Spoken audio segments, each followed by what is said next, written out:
Hallelujah. जो भीतर को भी बदलता है और बाहर का भी जीवन को बदलता है। थोड़ी देर पहले आपने एक बात सुना कि अगर मैं और आप आज अपने माता पिता को दुख दे रहे हैं तो आप चाहे जितने भी बड़े धार्मिक मनुष्य हो, हालेलुया, आप केवल झूठ में जी रहे हैं। आप और मैं केवल झूठ में। हम चाहे कितना भी धार्मिक मनुष्य रहे, फर्क नहीं पड़ता आप कौन से जगह पर से कौन से धर्म के काम कर रहे हैं, लेकिन अगर आपके वजह से आपके माता पिता दुखी होते हैं, आपके वजह से अगर उनकी आंखों में आंसू आ रहे हैं, आपके बुरे कारणों की वजह से, समझना, दुख और बीमार होते हैं उसकी वजह से नहीं, समस्या में है उसकी वजह से नहीं, हालेलुया, आपकी गलतियों के वजह से अगर अपने माँ बाप की आंखों में आप आंसू ला रहे हैं, हालेलुया, तो आप चाहे कोई भी व्यक्ति वो धार्मिक हो, वो परमेश्वर की ओर से वो आशीषित कभी नहीं हो सकता। संसार भले उसको धर्मी कहे, संसार भले उसको धार्मिक मनुष्य कहे, हालेलुया। कितने सीख रहे हैं भाई, जो यहाँ पर इस बात को सीखेगा वो परम पिता से प्रेम कर पाएगा। हालेलुया, बोले यीशु मसीह की जय। और वही पिता का प्रेम लेकर यीशु मसीह जगत में आया। और थोड़ी देर पहले हमने बात किया ना, उसको सूली पे चढ़ाने वाले कौन थे, उसको मारने वाले कौन थे, उस पे थूका गया लिखा है, उसके ऊपर थूकने वाले कौन थे, उसको थप्पड़ मारने वाले कौन थे, उसको कोड़े मारने वाले कौन थे, कीलों से ठोका गया उसके हाथों पांव को, कौन थे वो लोग? जिसको उसने बनाया अपने हाथों से, उन्हीं ने उसको क्या किया, सूली पे चढ़ा। और ये दर्द ना केवल वो समझ सकते हैं जिन्होंने अपने बच्चों से तकलीफ पाया हो, और शायद उनकी तकलीफ कम ही है, लेकिन जो प्रभु ने तकलीफ पाया ना वो बहुत ज्यादा है, क्योंकि पूरे जगत के लोगों ने मिलकर एक साथ यीशु को दुख दिया है। हालेलुया। यहाँ तो हम 2 और 4 बच्चे मिलकर अपने माँ बाप को तकलीफ पहुंचाते रहते हैं। हालेलुया। यहाँ तो पूरे जगत के लोगों ने मिलकर एक साथ यीशु मसीह को क्या किया, दुख दिया। हालेलुया। अब उसके दुख के आगे हमारा दुख जानते हैं बहुत कम है और बहुत फीका है। हालेलुया। आप पेरेंट्स से जानता हूं मैं, आप आते हैं प्रार्थना करवाते हैं मेरे बच्चों के लिए, पास्टर जी प्रार्थना कीजिए, आजकल शराब के चपेट में प्रार्थना कीजिए, आजकल स्कूल छोड़ दिया उसने, प्रार्थना कीजिए, आजकल सब पढ़ाई ठप पड़ा हुआ है, प्रार्थना कीजिए कि पूरा बेरोजगार पड़ा हुआ है, गलत ट्रैक पे चला गया है, बहुत बुरा जीवन जी रहा है, और आप दुखी हैं अपने बच्चों को लेकर। एक बच्चे ने आपका क्या कर दिया, जीना मुश्किल कर दिया।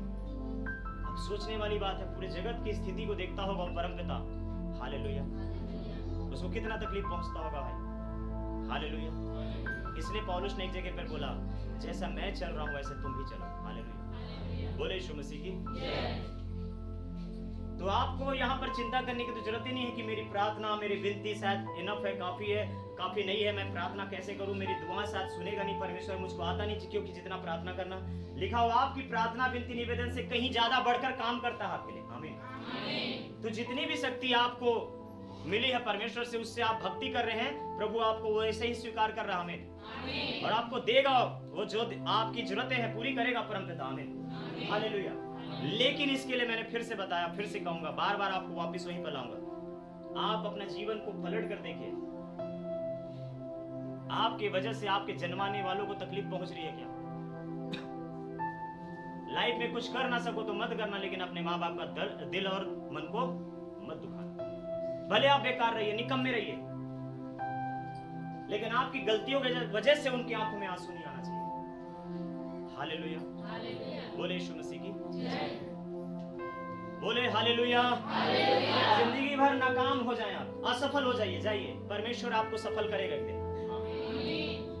दुनिया के लिए भले ही आप असफल होंगे, लेकिन आप परमेश्वर की नजर में प्रतिफल पाए हुए लोग हैं। आमीन। लेकिन अगर दुनिया के नजर में आप काफी सफल हो गए हैं और माँ बाप को लात मार के, थप्पड़ मार के वृद्धाश्रम में भेज दे रहे हैं, सड़क पे छोड़ दे रहे हैं, या फिर कोने पे फेंक देते हैं, हालेलुया, अगर ऐसा जीवन अगर आप और हम जी रहे हैं, बताया ना, हम कितना भी सफल रहे, कितना भी धार्मिक गुरु रहे, हालेलुया, हम श्राप में है, श्राप में। लोगों के कहने से मैं आशीषित नहीं हूं, जब परमेश्वर मेरी तारीफ करेगा तो मैं आशीषित हूं। आमीन। समझ रहे कि नहीं भाई? तो यहाँ बैठे हुए हम सब कहीं ना कहीं अपने पेरेंट्स के बच्चे हैं, है ना? हम सब कहीं ना कहीं यहाँ पर जो बैठे हैं, हम सब अपने माता पिता के बच्चे हैं। आइए शुरुआत कीजिए। अगर आप चाहते हैं मेरी उपवास और मेरा प्रार्थना परमेश्वर सुना करे, और आप चाहते हैं जो मैं मांगू जब मैं मांगू दे दे परमेश्वर, पालन कीजिए। बाइबल कहता है सबसे पहली आज्ञा नहीं मानेंगे ऐसे, बाइबल है निकाल के बताओ भाई, इसी का 6वां अध्याय निकालो, इसी का 6वां अध्याय, उसका 1 वचन पढ़ो तो क्या लिखा है? हे बालकों, हे बालकों, प्रभु में अपने माता पिता के आज्ञाकारी बनो। देखो लिखा है ना, हे बालकों, मतलब हम सब अपने माता पिता के बच्चे हैं कि नहीं? हम सब के लिए बात है कि नहीं? अब बोल सकते हो मेरे लिए नहीं है पास्टर, तो अलग बात है। हम सब के लिए वचन है, लिखा है हे बालकों, पीछे वालों बोलो हे बालकों, हम सब क्या करें? अपने माता पिता का प्रभु में आज्ञाकारी बने, बोले आज्ञाकारी। आगे, क्योंकि यह उचित है, क्योंकि ये सही है, अपनी माता और पिता का आदर कर। अपने माता और पिता का क्या कर? क्या कर? आदर कर। और आगे, यह पहली आज्ञा है। ये पहली आज्ञा। अगर आप परमेश्वर से पूछ रहे प्रभु बता मैं क्या करूं, तो प्रभु कहता है ये आज्ञा ले। आमीन। ये पहली आज्ञा है। अगर आप इसको पहले ही चूक जाते हो तो 100 तक कहां पहुंचेंगे बताइए?